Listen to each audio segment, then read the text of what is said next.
જય માતાજી. તો કેમ છો?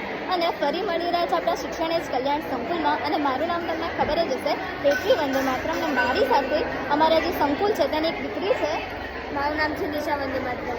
અને તું કેટલા ટાઈમથી અહીંયા છે? હું આ બીજું વર્ષ છે. તો તું કંઈ કહેવા માંગીશ?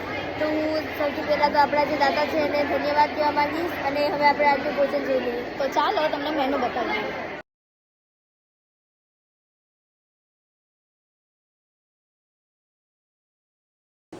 તારું નામ શું છે? આયશા વંદે માતરમ.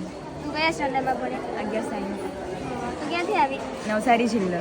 તો આપણે સંકુલમાં બધા જ જિલ્લાની બાળકીઓ રહે છે. અકબબ કેમ છે? મજામાં ને? કેમ શાંત પડી ગઈ? શાંત બીમાર છે કે હું?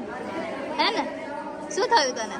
શરદી ઉધરસ થઈ. શરદી ઉધરસ? અવાજ નહીં નીકળતો હવે તો કે પહેલાં જેવું લાગે શાંત. તમે અહીંયા સંકુલમાં અચૂકથી મુલાકાત લેવા માટે આવી શકો છો અને યોગદાન પણ આપી શકો છો. તો તેનું એડ્રેસ છે ખેડા જિલ્લાના વસો તાલુકાના લવાલ મુકામે, જ્યાં ઘણા જ બધા બાળકો, વૃદ્ધો અને દિવ્યાંગો એક સાથે રહે છે. અને તે કોઈ પણ પ્રકારના ધર્મ કે જાતિના ભેદભાવ વગર રહે છે.